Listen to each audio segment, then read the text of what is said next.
Every revolutionary act is an act of love. And this is an act of love. Everyone can hear me? All right, so welcome everybody. My name is Owen Duckworth. I guess I can introduce myself as having sort of two different areas of work that I do in the Twin Cities here. I'll be the moderator for this panel on navigated media. It's a little funny that I got asked to be the moderator for this because I'm not exactly the most experienced person in doing media work, but so Susan trusts me enough that I'll be able to at least help some other folks talk about their work, so I appreciate that. All right, that's good. So I won't be talking that much once I do my introduction, which is good. I wear a couple different hats. I work for an organization here in the Twin Cities called the Alliance for Metropolitan Stability. I work as a coalition organizer there. We work on, we sort of say racial justice and infrastructure and public transit, affordable housing, economic development, jobs, equity, et cetera. Do work as a hip hop, R&B, electronic music producer as well. On the side, go by the name OD. So those are some of the hats I wear. I'm going to essentially pass it to the panel for folks to give a quick introduction, and hopefully it'll be fairly quick, and then we'll allow people to learn a little bit more about what all these amazing people do as we get into some of the questions. So we'll start here with Laura. All right, awesome. I'm Laura Zabel. I'm the executive director of a nonprofit called Springboard for the Arts. Springboard is based in the urban area of the Twin Cities and in a rural community called Fergus Falls, and then nationally we have an online platform that shares models and tools. Our work is all about connecting artists to the resources they need to make a living and a life, and connecting communities to artists to work better with artists, to understand and tap into the power that artists can provide. So we do things like entrepreneurship training and healthcare resources, those kinds of nuts and bolts practicalities for artists. And then we also work with community development organizations, place-based neighborhood organizations, particularly kind of at the intersection of community organizing and creativity. Hey everybody, I'm Mica Grimm, and I'm a founding member of Black Lives Matter Minneapolis. We are an organization that was created pretty organically to kind of talk about what's been happening around the country in terms of police brutality and the death of Black and brown people. I'm also the statewide racial justice coordinator for MPLS, a nonprofit that is run by college students, and yeah. Good morning.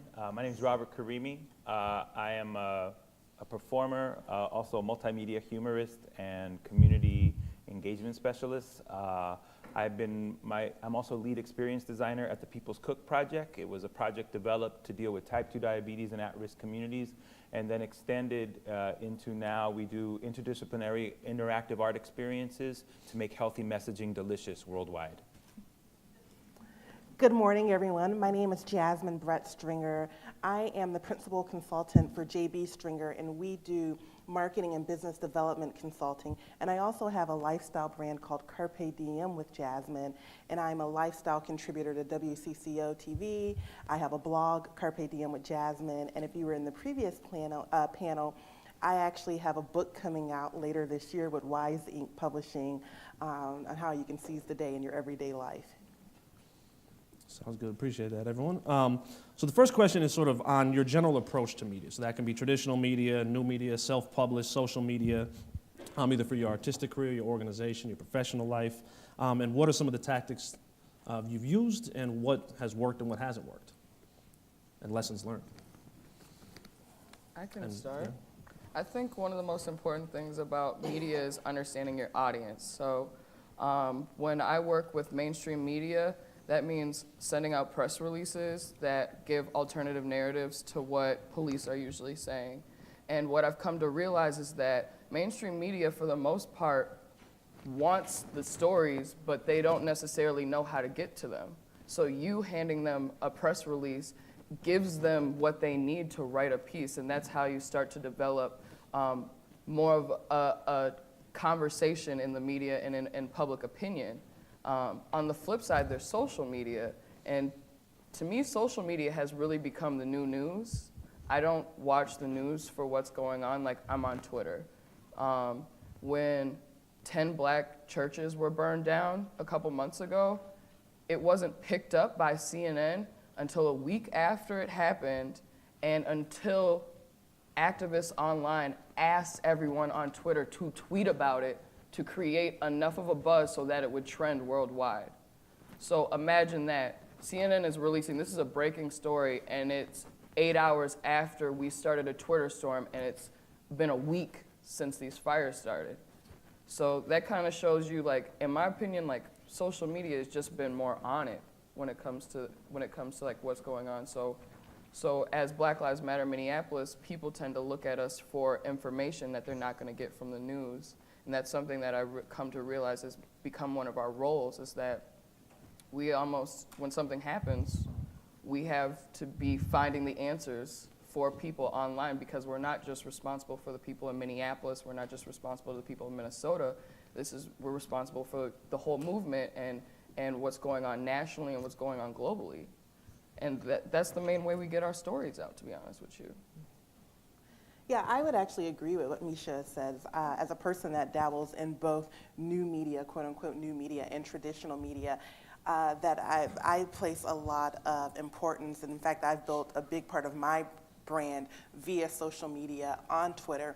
And I know that through my interaction with traditional media, that there is a more of an importance and onus of them actually making sure that they are disseminating the news via social media channels, and also actually combing social media channels for news stories. I think the LA Times this year was the first major, quote unquote, traditional news reporter, news agency to designate a person to the hashtag Black Twitter as their beat. So the LA Times has a full-time journalist covering hashtag Black Twitter. Yeah. So that shows you the importance and the significance that quote unquote new media is playing in today's environment or landscape.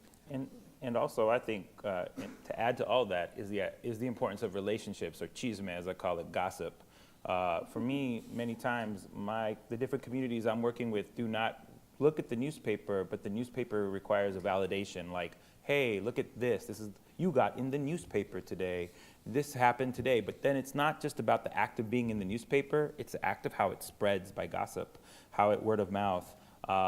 And that Twitter and the social media adds to that. When the Cancel Colbert campaign happened, I don't know if you all remember this, when the Cancel Colbert happened, many of my friends within Asian American and Latino communities were calling me, not tweeting me, even though Twitter was going nuts and Colbert had to back down. But other people were making phone calls on the back end, because all these relationships that had been built in different activist communities were starting to see what's happened, because it wasn't just about the moment for them, it was also, what is this moment creating for a movement? Because many times what happens with these social media campaigns, or when we're doing this type of work, we're cool, oh wow, this is happening, oh wow, flame goes away. Sometimes people forget that, but the folks that understand the power of gossip and the power of the relationships around the media, those are the ones that get the stickiness. And that, for me, as an activist and an artist, that's what I'm really into. Especially, I'm dealing with health issues, because it's not just about an event or a moment for me. It's about behavior change and systematic change. So that's something that requires to think about long term. Yeah, if I could just chime in right quick. And to Misha's point about when you're working with the traditional media, you have to know that, they want a press release, they want a tip sheet. And the truth be told is that they're working with so many PR people and publicists that don't know what they're doing. So when you show that you actually can provide value in their lives, they're going to form a relationship with you, because it's very relationship oriented. And even though, to Robert's point, there might be a crisis or there might be something that they're responding to, if you already have a relationship with someone in the traditional media, you can actually constantly be feeding them different angles and different stories to keep your cause alive on a 12-month cycle, as opposed to just when it's on its current 15-minute ride. Yeah, I mean, I think I agree with all of that, and I think the only thing I would add is that to me it's really important not to disconnect the sort of conversation about media from your actual work, and so maybe it goes without saying, but I would say first, make sure you're doing something, like make sure there's work there, and that it's work that you're proud of and want to talk about and want to tell the story of, before you worry too much about who you're going to tell that story to. And then I think once you have real work happening, then I think thinking about your relationships with the media and the way you tell the story and the way you frame that work is part of the work. It's not a separate, like, here I do my artistic work or my social change work, and then over here I figure out how to market it. It's all the storytelling around your work and around the change you want to make. It is the work. If you're not telling that story, if you're not figuring out who the audience is for that story and figuring out how to present it to them in a way that they can understand or in a way that they can carry with them and tell to other people, then you're not really fulfilling the whole promise of your work, which I think especially for artists sometimes is this thing that like gets in your head that you don't want to be, too schmoozy about it, or the work should speak for itself, or all of those things, and that's true, but I think only if you extend the idea of the work to be also about framing and storytelling. Mm-hmm. So one of the things I've heard sort of all the panelists sort of loosely talk about is this sort of almost tension between the sort of the power of social media, of new media, but there's almost this degree of still wanting some, or still the infrastructure of traditional media still being important. I'm wondering if anyone can talk about sort of that tension of, everyone has a Twitter handle essentially, but it's obviously a very powerful platform. But what's in your work or in what you do, how do you sort of manage those two pieces, right? There's still the fact that the legitimacy that might come with traditional media, but also obviously the power of social media being people connecting to that. Does that question make sense? Absolutely. Okay, cool.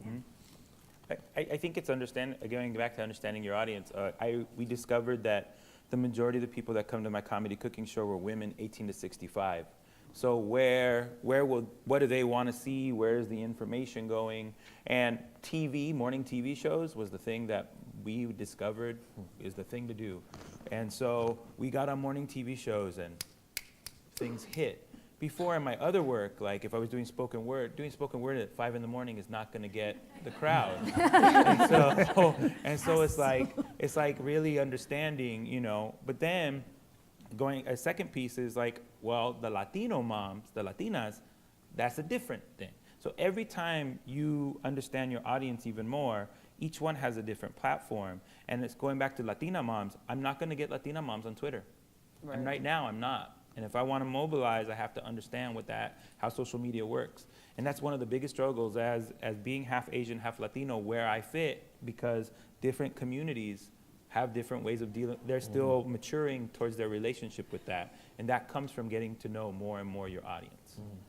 Yeah, and I would say too, even the various different social media platforms, you might not get Latino moms on Twitter, but you might be able to connect with them in a Facebook group or in a Facebook community. Mm-hmm. And you might not reach African American moms in the inner city on Pinterest, but if you want to reach middle class African American moms, that's where you might want to send them some recipes. So you really have to know, one, your demographic, and have an understanding of where your audience or your target audience plays and how they like to be reached. And I would say that I think that,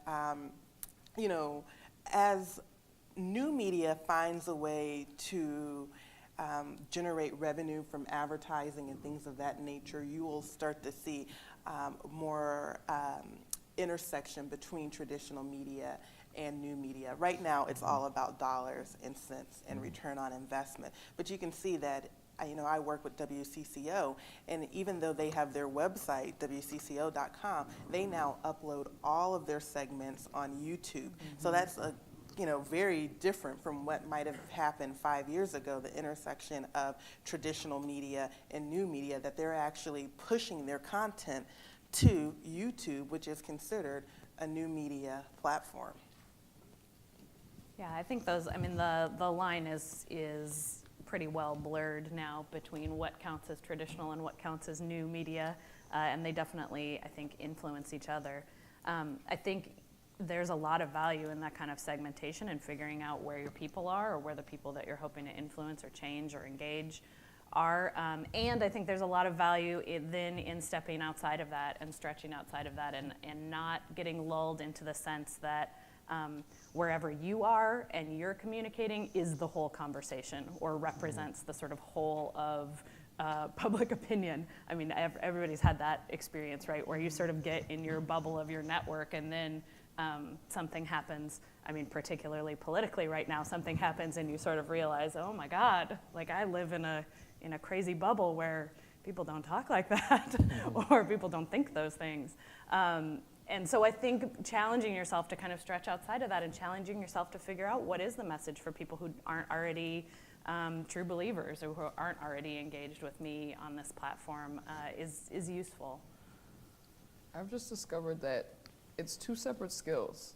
Like, Twitter is its own skill that you have to develop and spend time on. Like, people who are good tweeters are succinct and clear and talk in their own voice, which is not easy to get in 140 characters. So it really is about trusting yourself and being honest with who you are. It's almost like Twitter is self-branding. Like, you're on Twitter, you're giving people like, okay, I'm about this and this and this. And so when you start to like think about it, okay, what am I about? And you start to build that, that's how you start to get a following. Like, people are like, why is DeRay at the head of the movement? Why does he have this many followers? Well, to be honest with you, he has a mandate from the people because people connected to his tweets that much, you know? And if you can't actually get information across in a way that is relatable in that second, then it's not really relative, it's not relevant. And that's where it's different from the other form of media where it's very much like, I need to put my, like get my tie on and like, you know what I'm saying? Let me lay it out for Key you. messages, don't forget them. Right, Talking like points. get my talking points, right? You know what I'm saying? And I think Twitter allows for more space for emotion to happen rather than traditional media.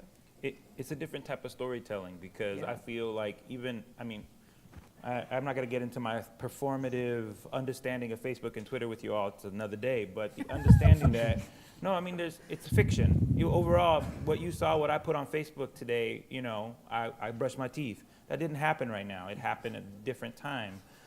But with Twitter, it's character-based to me. They are characters versus Facebook is more of a storytelling.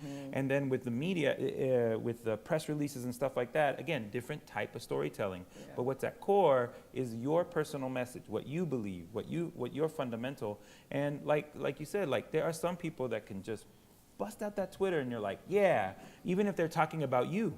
And honor that. Honor that as a value within your movement, within your cause, within your work. Because, and this is something I'm going to repeat if you talk to me at all during the whole conference, is find your champions. One of the things that I'm still struggling with artists is that they constantly try to do everything, or folks try to do everything, even in their movements. You can't to be successful. Find your champions. Find your ambassadors that can do the messaging for you. Going back to gossip and chisme, that kind of stuff is going to be, and so then they have those other forms of storytelling, because not one is bad. Because we took over a faculty center when I was in college, and we needed someone to talk to Edward James Olmos and Tom Hayden and all these Congress people. None of us knew how to talk to those Congress people. The same thing about Twitter, the same thing about the press, the same thing. Find your folks. And to your point, Robert, I would say that one of the things that I actually love about social media is the fact that you can find your people, you can find your tribe, and that social media, you can build these organic grassroots communities, and that these people will go ride or die for you. I'm a part of a larger community that I co-founded called the Owen Ambassadors, all about Oprah Winfrey's network, and when it was suffering, and I actually met Oprah because of Twitter. But the fact is that, this week I've been tweeting about this conference. Half of these people don't even live here. Some of them live in Mexico. But they've been retweeting like every little tweet that I send out because they are a part of my community and they buy into, what I'm doing because we are a part of this broader thing related to OWN, but because we have that commonality in the relationship, they buy into other things that, Jasmine or Carpe Diem, JBS, is doing and sharing on social media. So you have to be willing to explore. And I say, if you're bored in bed one night, do some hashtag searches, see what's trending. You can take it down to your zip code, you can take it down to your state, you can see what's trending nationally, and just start to interject yourself into those conversations because you'll be able to find like-minded people. Yo, I ran into one of my followers last night that I've never met in real life, and we were like, let's go get tater tots. let's get a drink, like, forget it. You know what I'm saying? Like, it's amazing that you can already have a relationship with someone, already know them to some degree, and you've never met them. Like, that's powerful. Yeah. You walk into a room and somebody's like, hey, no, I know you. And you're like, oh my God. You just hug, like, what? It's awesome. That's what we're all in this for, is extra hugs. You know, right? Yeah, Exactly. That's it. Hugs from strangers. too. Yes. Yeah. But they're not strangers. They're, you know, I say they're virtual friends. They're virtual community. Barrington Stranger and Thurston friends. came Yeah. to town, and we met, you know, and it was like, wow, I can't believe I'm having a beer with somebody. And even my parents are like, you're real friends or you're Twitter friends? And I'm like, well, actually, they are real friends. You know? For sure. So change the subject a little bit, but I think it's similar as well. Is sort of talk about the network of people who you build through social media. How have you handled both positive press, but also negative press? And by that, it can even mean something like somebody being like, I disagree with this tweet, or I have an issue with this. But if people could, the panelists could talk a little bit about those experiences and how you've either leveraged them or pushed back or et cetera. I mean, we get a lot of hate. Like, We're all looking at you. B100, like, you know, like, for real. Like, I asked that question. yeah, I know. I I hard was to like, reach yourself. I don't know, Springboard for the Arts got haters, but It's not the same. yeah, I mean, we get flack all the time. We have haters, and it's literally like, it's almost like we have employees that help us go through that stuff and delete it. And sometimes we respond, like, I mean, I've gotten death threats before.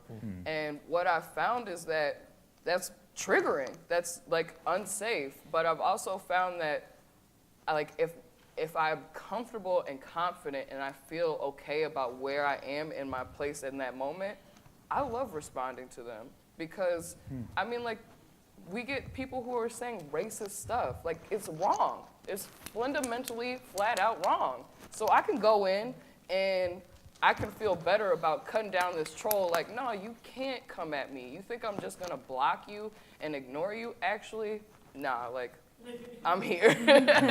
So, you know, there's two things. I always tell my friends are, like, when my friends start getting trolls and stuff, I'm like, figure out where you are in your mind, figure out if you feel safe and okay, and if you wanna clap back, clap back. But if you don't, fuck them, they don't matter. You know what I'm saying? These are people who are trying to make you feel bad for doing something that you believe in. That's right. You know what I'm saying? Yeah, That's one of my favorite trash. responses, this is where I'll be, come tell it to my face. So, and Yeah. nobody is gonna show Yeah, up. I mean, for it's like, real. really, if you feel this way, this is where I am. I'd love to have this conversation with you in person. Not one time has anybody ever come and met me where I said I was. I mean, because I think sometimes people, they hide behind the amenity that social media provides. And I also love the book, The 4 Agreements. And one of those things is don't take anything personal. So I realize that people, we all have our own baggage, we all have our own perspectives, we all have our own lens. So let me not allow someone else's insecurities, their bad day, their ignorance, whatever it is, hinder what I'm trying to do and the message of empowerment and inspiration that I feel that I was placed here to spread. Yeah, I think, I mean, you're right. The work that Springboard does, and as an organization, we don't have sort of that kind of trolling hater. Yeah. So that's not something that I have to deal with in a professional context very often. But I think we do have people who disagree with us, for sure. And in a way that is hard for me to not take personally. The work's super personal to me, and I'll just be, like, super honest. Step 1 for me is usually lay awake all night and think about it. Let it bother me a lot. Then step 2 is to try and figure out whether that is something that's worth engaging, whether it's something that, first of all, to try and remain vulnerable enough to say, is it something I need to hear? Like, is that a legitimate concern? Is it a legitimate critique of our work? Is it something we need to do better at? Can we engage that? And then if it's a more sort of philosophical disagreement, like, is it something that I believe strongly enough that I'm willing to go to the mat for and that I want to engage? I mean, I think, like, in our sort of nerdy niche of the national arts conversation, there's a lot of disagreement about what art is for. And who artists are and who gets to call themselves an artist. And there are a lot of pieces of that conversation that I'm willing to engage, because I think even though sometimes I find it tiresome to still be having that same conversation, it's that same piece for me of not sort of staying in this little bubble where everyone believes what I believe, and I have to sort of stretch into that. And sometimes, you know, for us in our work, sometimes we write things or publish things that are sort of intentionally, we know we're going to push people's buttons because we want that conversation. We want to push the conversation forward. You know, I have gotten in a lot of trouble a couple times for writing that I don't think artists are special. And that makes some people it just makes people really angry. And it's probably made some of you really angry. That's okay. I think artists are humans, and they have the same responsibilities and obligations to be humans as anyone else, but they have particular skills, but they're not any more special than any other person in the community. And so that's a thing, for example, I bring that up because that's a thing I've decided I really believe that. It's something that's important to me. It's something that I feel like is important to the future of how we think about art and culture and how it's embedded and woven into our communities and into our sort of more holistic culture. And so that's something I'm willing to engage with people around. And I've learned a lot more about how to do that in a productive way that hopefully keeps me up less at night than it has in the past. And the only thing I can offer, I think everyone said what needs to be said, but I just want to add one little thing. It's okay to have someone else respond for you. And this happened because I have a poem called Get Down With Your Muslim Catholic Self. Some guy wrote that I brought out his inner Taliban.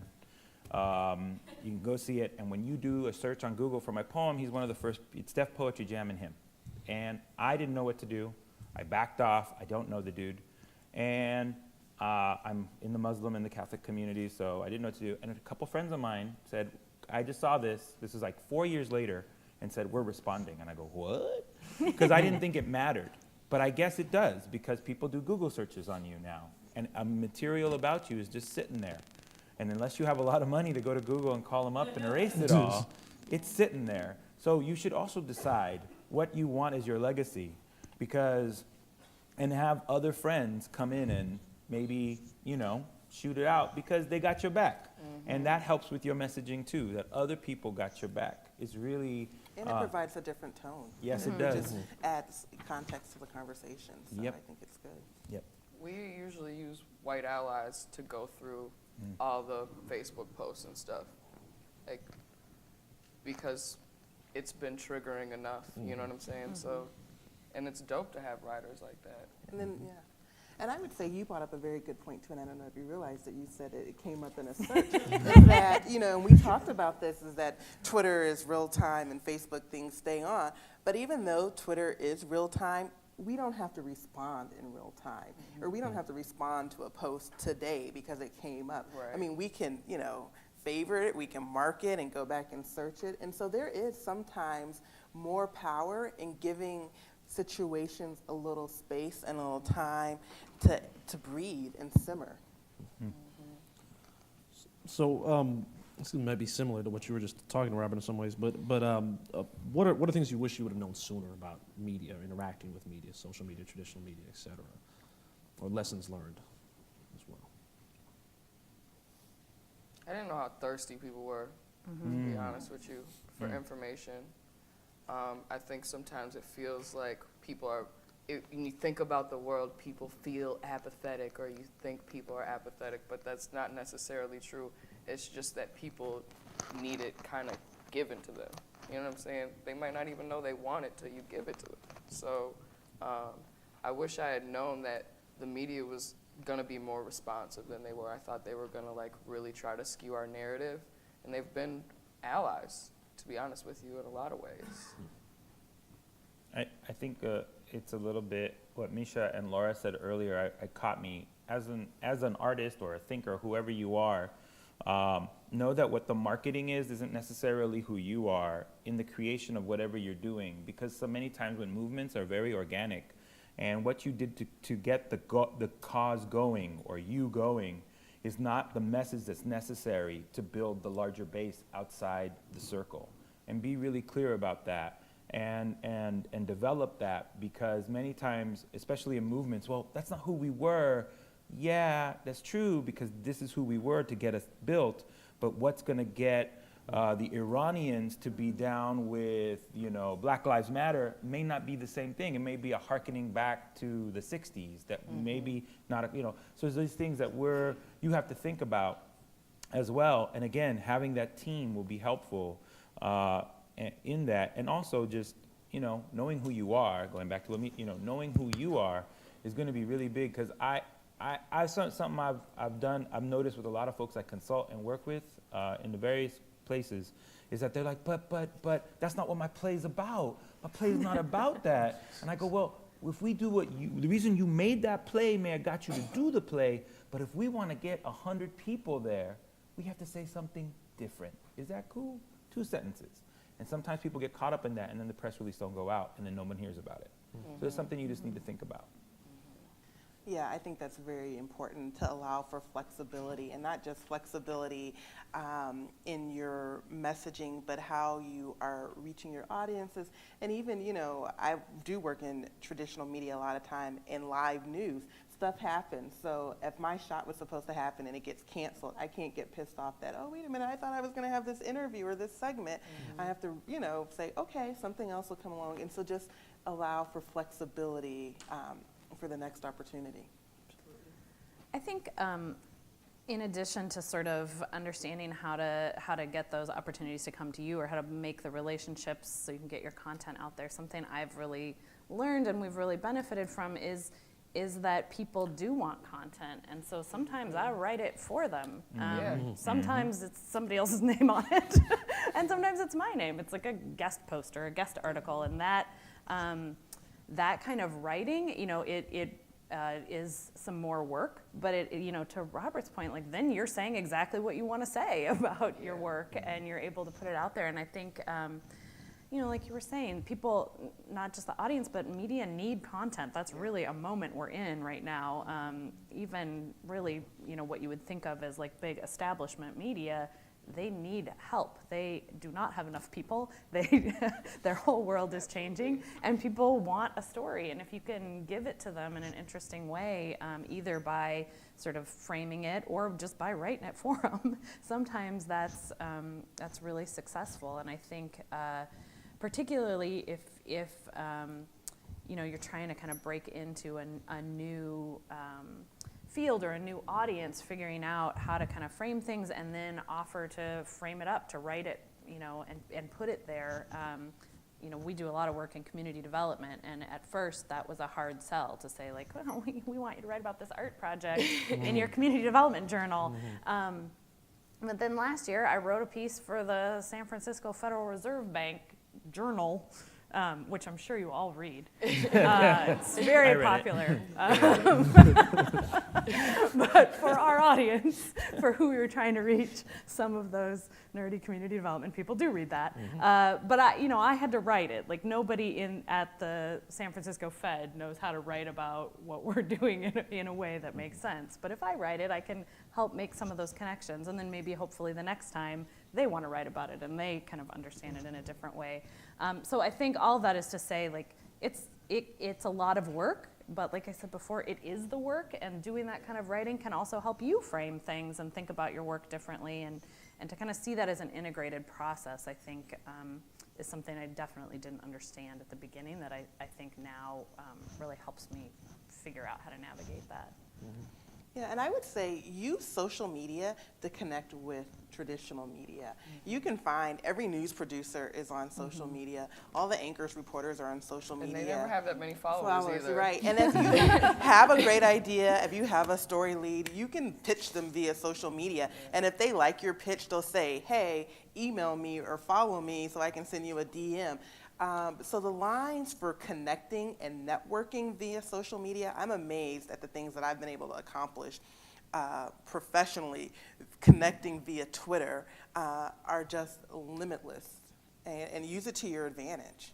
You know, if you've wrote a great blog post, send it to someone, because, I mean, even the Huffington Post, everyone is saying, oh, we don't mind if this content's been published somewhere else as long as you are the writer of it. I mean, content is king these days, so the more, in many ways, that you can get your content out there, hey, do it. Also, I just want to add, the other thing I want to add to that is that I think making sure that your work and that kind of messaging is connected to other people and other things you care about, and it's not just about like hyping yourself, but you know, shining a light on other things you care about, participating in conversations without agenda of like getting yourself out there, you know, and I think particularly on social media, that's a tool that people can they can feel the authenticity there. And if you're just there to talk about yourself, or you're just seeing it as a marketing tool, and it is separate from sort of the whole of your work or your connections and relationships in the community, then I think it's a lot less successful, because people feel that. It's not hard to tell.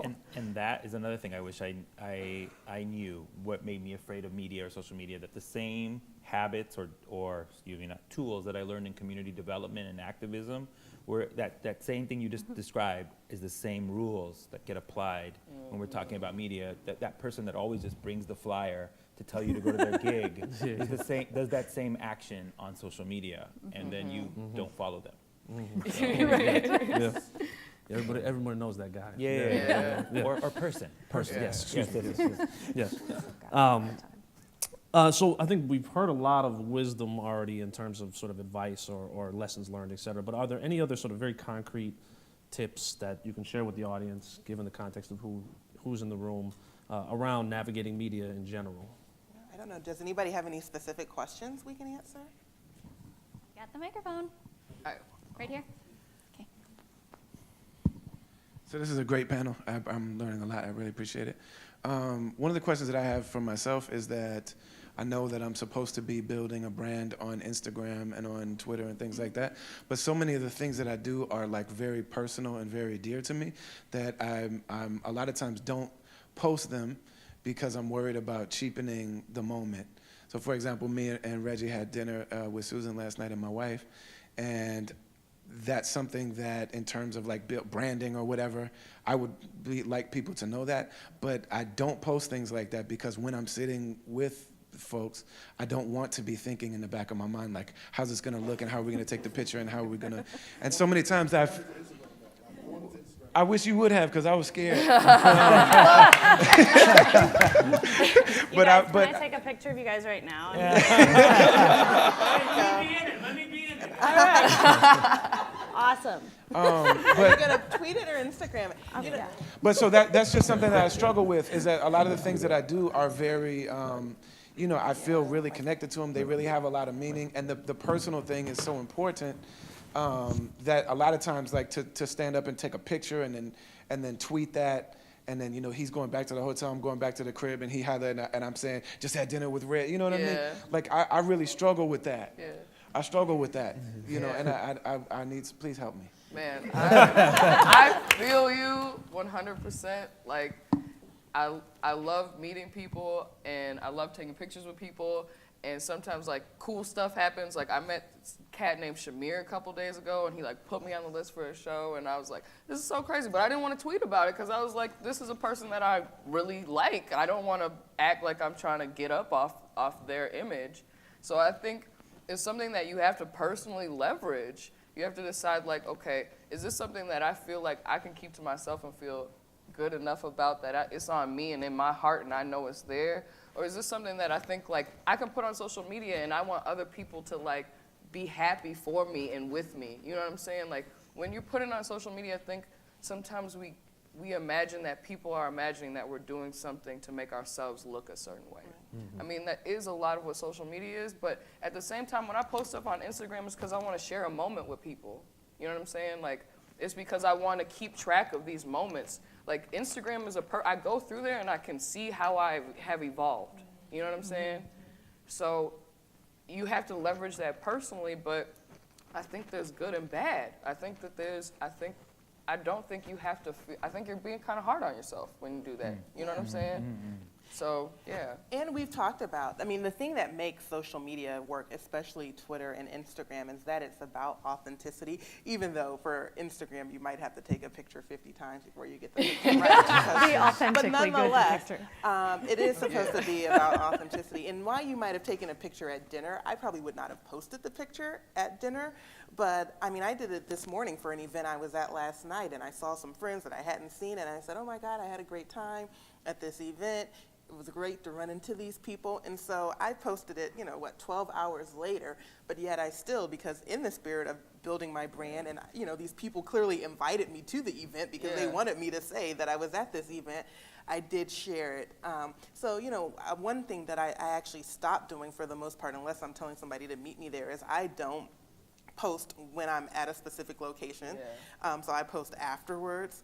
So it might not be true real time when I say, oh, I'm here or I was there, because I don't want to run into anybody. But yeah, I would say, be adventurous, and unless it's something that you are holding personal because it's truly personal or private or, sacred, but be willing to lift up the curtain a little bit to let people in. Because at the end of the day, I tell everyone this, in our society, we connect with people. And the reason why people do business with people, they spend time with people, is because they feel that they know them, they have a relationship with them, they have an understanding of them.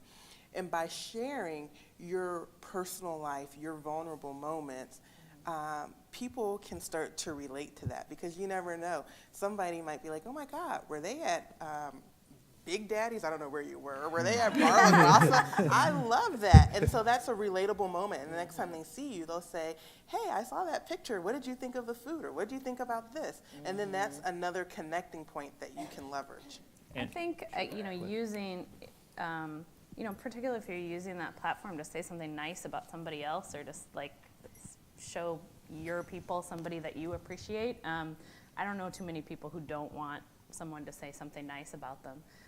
But all that being said, I do think, setting your own limits and not letting other people sort of say that it has to be this way, or you have to tweet everything you do, or you can figure out a voice that works for you and that communicates the things you want to communicate. For me, I think I've really, over time, come to sort of decide that I'm going to use those tools for different things. So my Twitter is my Springboard voice. That is Springboard Laura. It's professional Laura. I'm a little more political there. I'm a little more engaged in conversation. And Instagram, I think, I came to that later. And so I just decided that is a place that's just for me. And I only follow people that make me super happy. I don't look at anything on there that doesn't make me happy. And if you follow me, then it's mostly my kid and my shoes. So that's, and I'm really upfront about, like, if that's what you're interested in, then Instagram is where you should be. And but if, there are probably more people who are interested in the other parts of my life, and you can find that other places. And I think it's okay to protect parts of your life and yourself and your relationships. It's not an all or nothing situation, I think, and it is personal. And I think it's about kind of going back to what I was saying, like what your rules are as artist activists first, but then I think the second thing is like, I create rules of engagement for me for each social media, kind of like what you're describing.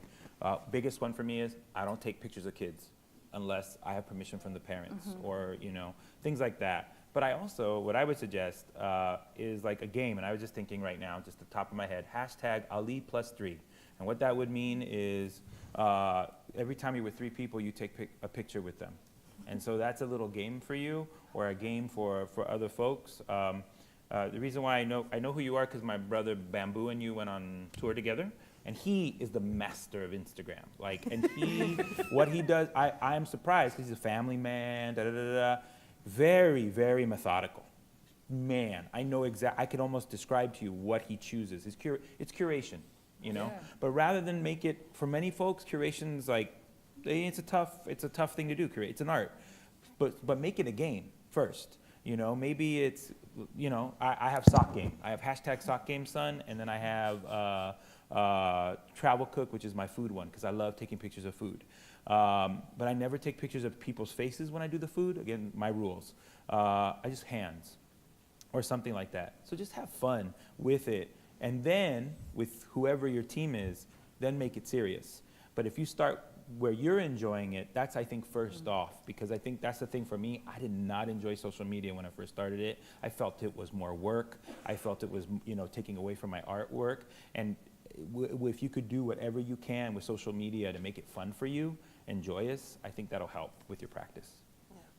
Got another question right here. Well, it was more actually tagging on to what Brother Ali said. And, I find, and I'm glad that you said that you initially found social media to be work, because I always have found social media to be fun, right? But it's fun to me. And then hip hop, the culture that we're in is fun most of the time, but we're also doing the work, right? And I find that, in the work is inspiration. And in a weird way, social media, Instagram, inspires. And what inspires more than having fun and doing the work? So that's just what I wanted to say, and I don't know if you guys wanted to expound on that. I would say, it is fun. It's like Black Lives Matter Minneapolis happened because of Twitter. Like, I was at home watching the non-indictment of Darren Wilson and Ferguson, and I was sitting there feeling so shitty and so sad and so alone, and I was like, I cannot be the only person feeling like this right now. And I got on Twitter, and I started looking through and seeing what my friends were saying.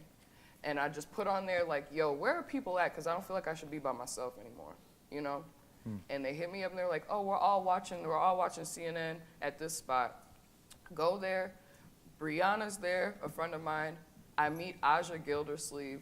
Us three start the plan to shut down the highway in less than 24 hours after that. Because of social media, because I sat there, I was sitting there having these emotions that I know I wasn't the only person feeling. You know what I'm saying? And that's where that fun part and that work part comes out of it. It's like, this is where you find your people, no matter what. You know what I'm saying? You find your folks that you get down with. Like, I throw parties now, and a lot of people come based off of my Twitter and Instagram. Well, I'll tell Misha a funny story. So last week was the Twin Cities Marathon, and there was a lot of commotion about the marathon. And a girl that I went to high school with, who's not black, was white, was coming up from Dallas with a big group, and she's like, "Oh my God, Jasmine, I'm so afraid. I don't know what's gonna go on. Yeah. Can you find something out when you?" So just a lot of hyper energy. And I loved her, but just a lot of energy. And she's like giving me these updates, and then again, knowing how you play with social media, I don't know why she kept sending me like Facebook messages. I'm like, I tell you, I don't use Facebook Messenger, but nonetheless, like all these updates. And then she's like, oh, and she calls me, "Oh my God, Jasmine, they reached an agreement, and I looked on the Black Lives Minneapolis Facebook page, and this girl, Mica, I was calling you Mica, not Misha, Mica Branch, she said some really good things." And so when she saw that I started talking about the panel, she's like, "You know what? That's the girl I told you about. She's sharp." And so, all of this in like the past 2 weeks, and all of this from Facebook, and she does not know you in Dallas, but she's sharp, And the crazy thing about that was, like, this is a lesson in media right here. Like, Black Lives Matter St. Paul through that. We didn't have anything to do with that action, but we started getting all the flack for it because people knew the name and just assumed it was one thing. So if you look at that action, I think that action was a great idea, and I think it had an excellent message. It was just that group was so new that they couldn't communicate their message effectively. So what we had to do was come in on the back end and write our own narrative to go with it. Number one, clarifying that we're two separate groups and we're not strategizing together. Number two, that we are also standing with them and believe in what they're doing, but it just might not be coming across because how many people have media training? Right. You know what I'm saying? How many people know that they need to have 3 talking points when they're talking to someone, and that it'll probably be cut to like 10 seconds or less, So that's something that we work with them on the low, but then we also come out and say, okay, we understand that this is how the public opinion is being formed, this is how people are viewing it, and we need to cut through that and establish the true narrative, And I just, not not that it matters what I think, but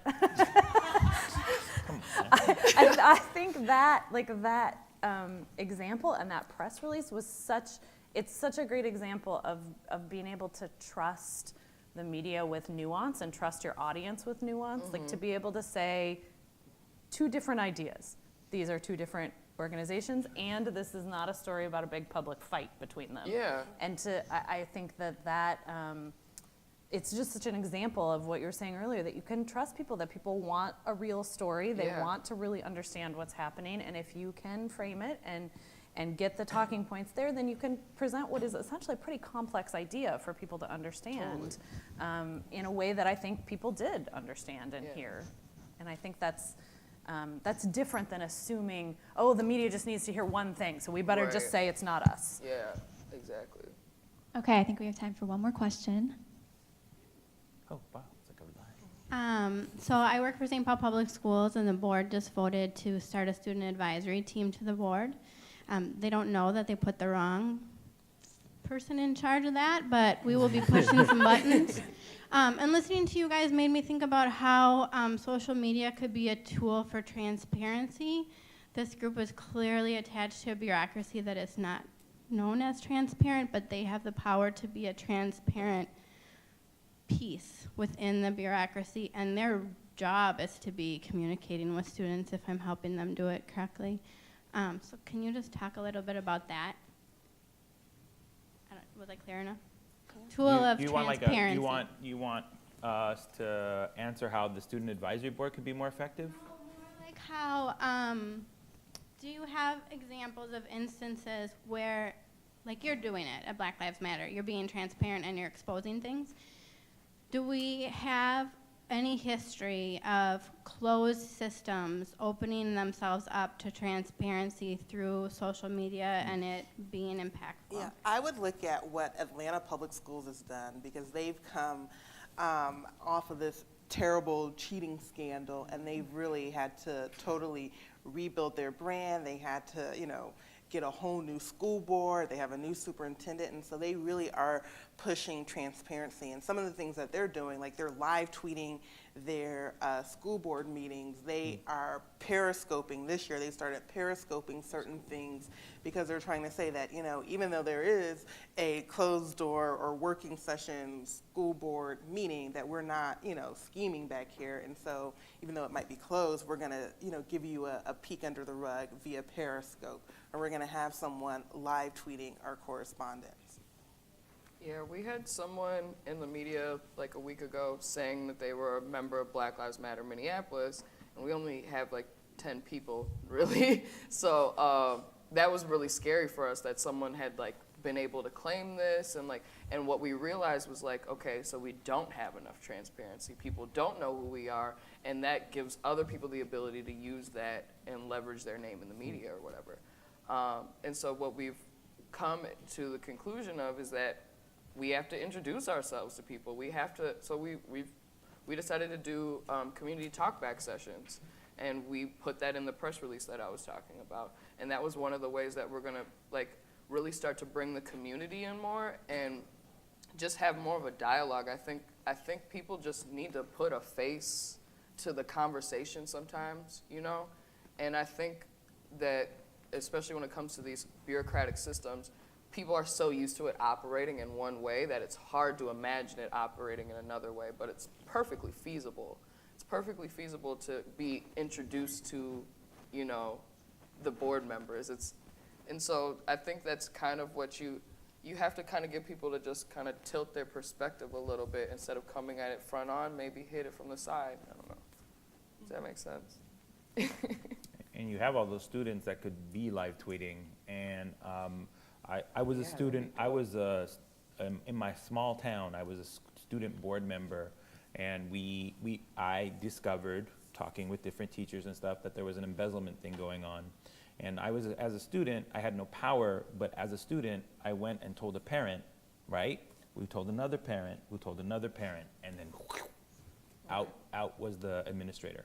And not that I'm saying that's going to happen in St. Paul schools, but I think that getting the parents involved and live tweeting with just making it a community activity I think is going to help, because you're right, you have an institution there that runs the way it runs, and that's how it feels it's being efficient. But to create transparency, sometimes the force needs to not come from this end, it has to come from around. And I think that's the best way, one of the best ways to do that. I also think it's important that in that particular situation that you know, to me the ideal is that you create an environment where the young people can decide what transparency means to them, or what kind of transparency is important to them, so that they have the agency and are using the tools in the way they want to, and not and that may look different from a sort of different person in the system, or an adult's idea of what kind of transparency the school system needs. So that they, if they're, you know, taking a risk, that they're doing it in service of something they believe in and understand. And sometimes you just have to like do social stuff. Like it's not always about like being professional and da-da-da-da. Like if you want to build a quality team and you want to trust who you're with, you got to have fun with those people, you know? So like you have, if you want to engage the community, it's like give them something to engage with. Give them something fun that they want to do. A ice cream social or whatever. I mean, like that is so easy, and it's easy for people to get involved and step in, you know? Yeah, with the People's Cook Project, that's what we do. We go into different communities and we just start potlucks with some folks, just to get them talking first, because the potluck is the best way to do it. Yeah. Still, old school. Well, I think that's about the time we have. Appreciate everyone's on the panel. If we could have another round of applause for the four panelists here.